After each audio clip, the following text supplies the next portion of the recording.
Thank you very much. Thank you very much, ladies and gentlemen. Thank you for the stage. What is to be done for those people who might have the attentive view through the property might have seen this. It's a neon lightning which is written on one of our buildings here by the artist group called Fame, coming from Leipzig. And actually it's one result of the cultural exchange of the Second Chance project, what we had here. Last year in September, we invited various artists from our partners to come here, and this is a permanent work. At the same time, without the artists actually knowing it, this is a beautiful question to a very important answer, which actually came to be something like a city development philosophy in the 80s in New York. They had huge empty quarters and huge empty areas, and so they made up the idea of, because they didn't have any strategy, they just said do something. And I think this is something we have all been thinking about all the time. What do we have to do? So what is to be done is a little bit more elegant.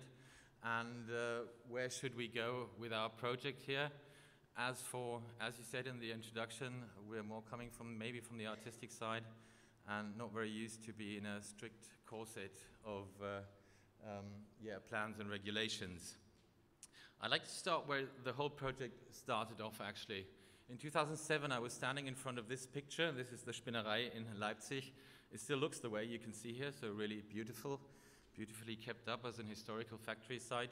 And I was standing there with a person, I forgot his name, unfortunately, and he was from the Saxonian government, and he said, there is a program, a new European program, where you can even get a little money for investments. And of course, we jumped for that. And in the same year, we managed to buy the AEG factory, where we are here now today. And the next step was actually a visit, and my first visit to Venice. And I remember walking into Ambradina's office and saying, here, we've got the Spinnerei, and we're buying a factory in Nürnberg, and would you like to be a project partner? The main idea behind this partnership was actually to find like 5 partners who all were kind of taking care of factories, looking after factories, which somehow developed with the topic on art or on the topic of culture, and ideal-wise would have like different experiences in this. So for example, Spinnerei had a long-term experience as a bottom-up development taking place from about 1994 until today. It's still developing. So you have the aspect of creating a home very much to artists. We have over 100 studios there of people working. We have a lot of galleries and so on. And it seems to be a permanent, sustainable concept in terms of art as the user of this factory. So it's more or less, in comparison to the other places, maybe the most homogene art factory which we have in this structure of the Second Chance project. Venice, for example, is a place which has a lot of experience with tourists and with artistic shows and exhibitions. So this is something which is definitely not that big in the Spinnerei yet, and not in the other places. Nürnberg, for example, was a place we were able to buy in 2007, just coming right out of the production, so almost a virgin factory. And of course, by having accompanied the project of the Spinnerei, it was like a nice idea maybe to do something similar, or at least a little bit similar, in Nürnberg here. Then we were very lucky to find the other 2 partners. Ljubljana, interesting story, I think. I'll come to that one later, with the Rock Factory and the St. Lawrence Quarter in Krakow. I'll go a little bit into detail in the Spinnerei. Spinnerei is a big complex built over 25 years from 1884 to 2007. And we picked one of the buildings, actually the most difficult buildings, and the biggest building, number 14.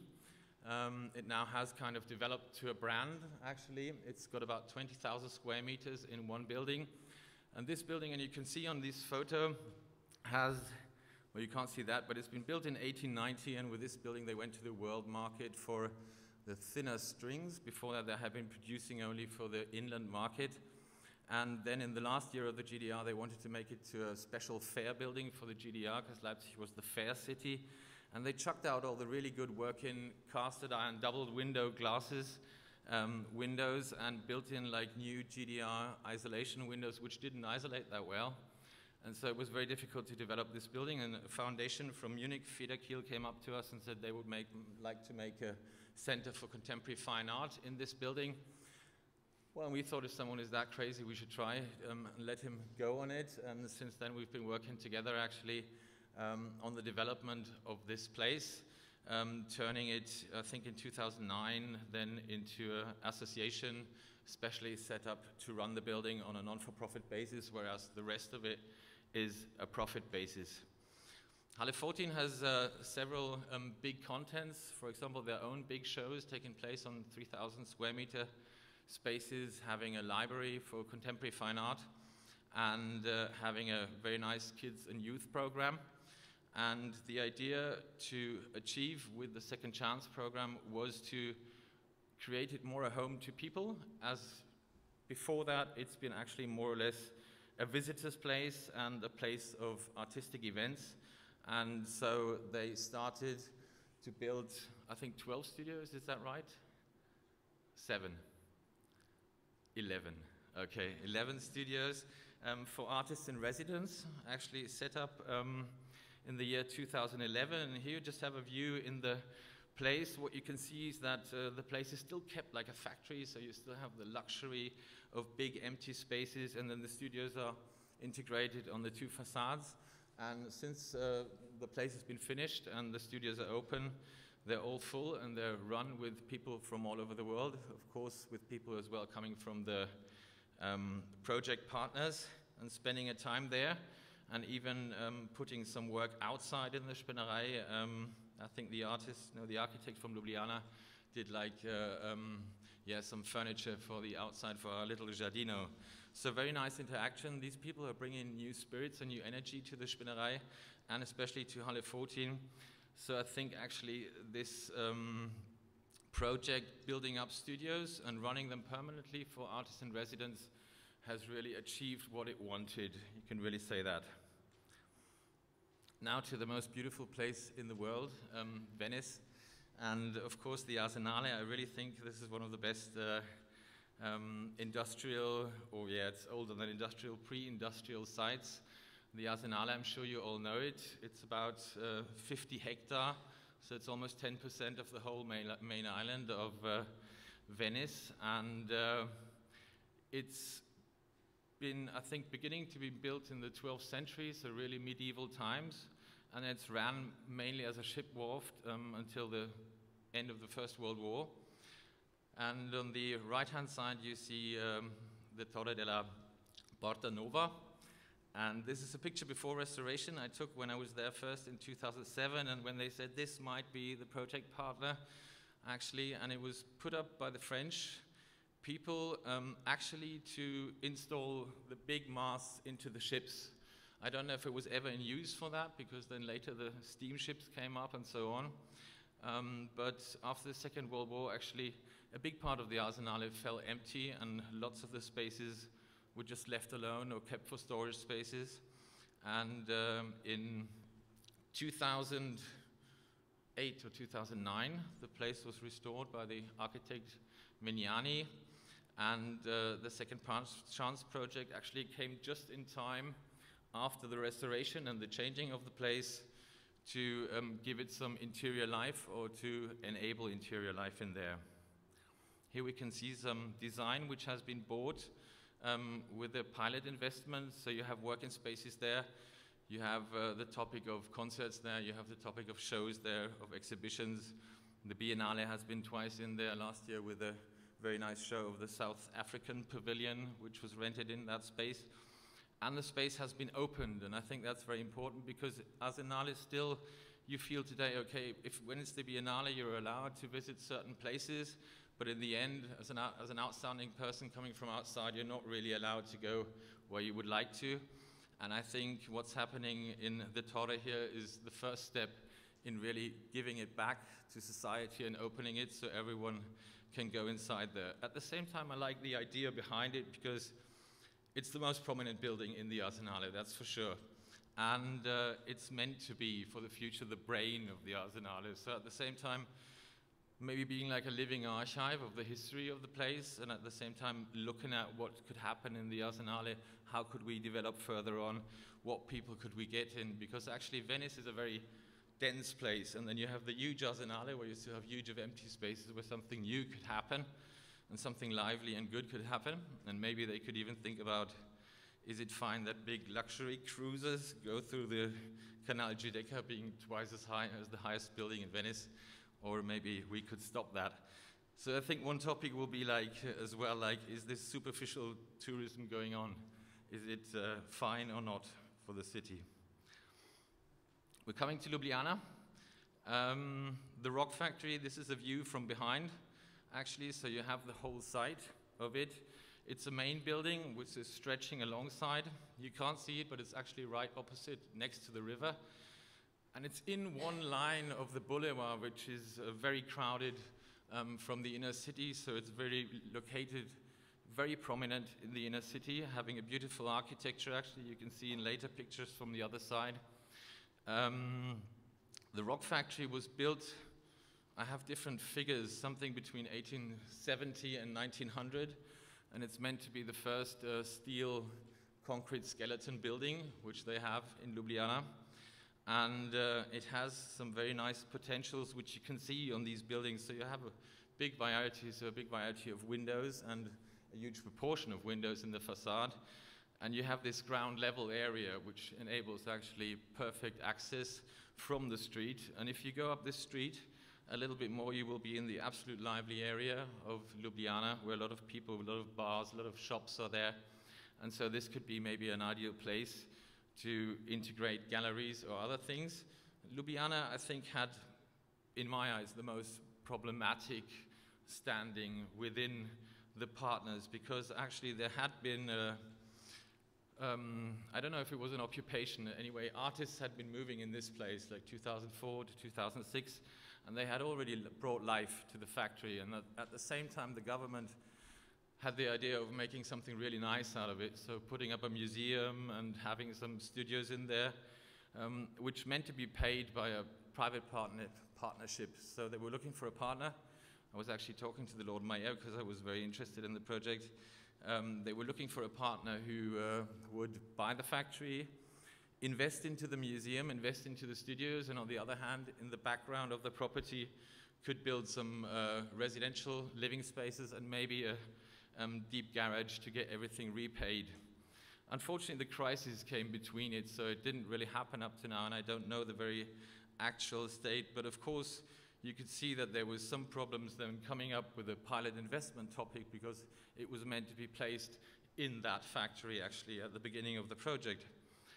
Ljubljana, very clever, they did something mobile. I love mobile architecture, and they built up the Rock Lab, which is like a container building of 30 square meters, where you actually get trained in a workshop kind of way, that people are able to work on architecture, on design, on art, on education, and the possibility of this place. And here you can see actually the rock factory nicely mirroring in the window in the background. Can do creative work, get together, have ideas, and they're bringing like intellectual wealth to the different places where this rock factory is actually staying, or the rock lab is staying. Hopefully this will be like a thorn in the foot of the municipality of Ljubljana, always thinking about finally maybe doing something really good with the factory of Ljubljana. We're coming to the St. Lawrence Quarter. This looks a very empty building, but I've been there and I have to say it's a really lively place, and that's really lovely about it. It's been built around 1900. I think the oldest structure is like from 1882 or something. And it's been actually a storage space and a workshop space for the electric trams, as well, I think in the beginning for the horse-driven trams. And over the years, it has been very nicely restored, mainly by keeping up the old architecture. And when I was the first time in Krakow, we were actually heading for another partner. We wanted to have the Schindler factory, but it was so unclear where it's going to go, if it's going to be like a Jewish memorial or if it's going to be like a place for contemporary art. And looking back, we have to say we're very happy that we got the St. Lawrence Quarter. And I was there sneaking around with Ute, who was in the project before, and we were in this place, and it really seemed like empty and quiet. And the last time I was there, it was really very lively, a lot of kids, but a lot of people from the surroundings. So the neighborhood really accepted this as a part of Kazimierz and the life there. And they have invested with their pilot project into different things, so different smaller investments. So the first thing is like really like having a guiding system through the places, through the buildings. Then they have a lot of toys actually, which are meant to be for the children, so they understand how technique and engineering maybe works, but it's good fun for the grown-ups as well to use them. I could see when we were there, everyone was using it actually. So I think the great thing about this development here is that it has really opened itself to public, and public is really liking it and enjoying it. Coming to Nürnberg, you can see the whole factory here. Bought it in 2007, as I said, directly coming from production. It's about 120,000 square meters of space, which we had here. And already from the very beginning, the Amt für Kultur und Freizeit was actually eager to have a little office in here, and we were eager to have the Amt für Kultur und Freizeit here. And a very first talk showed that we would go into this project together, and that Nürnberg was, luckily for all of us all, I think, willing to be the lead partner, having this work as well on their side. And there were different ideas, so we had problems as well with our pilot investment, because if you see at the very, do I have a pointer? No, but on the, with a mouse, very good. Yeah, this building here was actually the first idea to realize the pilot investment, like having a smaller place, multifunctional, mainly for sociocultural work, so theater, concerts, and many other different things. And we were building on plans like there would be like an initial little like core or cell or like a seed inside, and then this building was meant to develop into a bigger cultural workshop, as it's called actually. Then this way didn't work out, and this took a different way, and then we decided to use the space we had here, which is the Werkstatt 141. It has opened in September last year, and since then we had like, I think, 115 events going on here, little theater companies, little concerts, dance groups, and so on. And here you can see how it is used, especially on the busy days we have in September. A lot of people on the property, a lot of people being really interested in what's going on here. The nice thing about this one, and I hope with the other investments it's going to be the same actually, is this like only like an initial spark for something much bigger. Here we see another theater performance or a dance performance in the Werkstatt 141. And here we see the future. The people are in the room, I think, so it's already present, not only future. But you can see the building in the background. The building in the background was bought by the municipality of Nürnberg in an unrefurbished state. And you can see a little bit what's going to happen in there. It will be changed and refurbished with about 15 million euros into a cultural workshop. And I think this is a great thing. This is not happening very often in Germany, or maybe even in Europe, that a city invests into culture such a big amount of money, and will host several partners like the Theater Academy, the music school, and like I think a history thing and a children's art room. And this is an investment which will take place over the next 2.5 years, I guess, and we're hoping for the opening of the place in end of 2015, maybe 2016. So here we really have the nice thing that out of the Second Chance project, actually something really big develops. So where are we going, and what are the results? I think as for we have this little exhibition of each partner in the next room, we don't have to go too much into detail of each place and each result. But I think what we have managed is that we have brought life to the places, and that's a very important thing. And we have brought intellectual wealth to these places, and I think in a sustainable way. This might be boring, but we have as well managed to fulfill all the things the European Union wanted us to fulfill. This was not the easy way all the time, but I think it's a great thing. There are things which stay and you can put your finger on, like the spaces and the investments, and of course there are things that, yeah, you can't see, but they will stay, and these are definitely the transnational relationships we have built up. If I go to Ljubljana, if I go to Krakow, if I go to Venice, Leipzig anyway, I know who I can call, and I think maybe the one or other project might develop out of this. Talking to the European Union, I think we can offer, with what we have done with a second chance, a kind of a really nice payback. So we have been in the media with the project quite a lot. We are actually at the really point of the time with this. So the topic of city development through art and culture is on the scale of the big art foundations and on the other foundations at the moment. So it's the big topic actually. And we have started it off before it really became a big topic. And just to say some things, for example, the Spinnerei last year was the main cultural traveling aim in the British Guardian. And of course, that's due to the Second Chance project. And as well, the AIG last year won the National Prize for Integrative City Development, which is a very nice achievement as well, and which gives a little payback for the European Union. We managed to spend all the money, which is not that easy as well.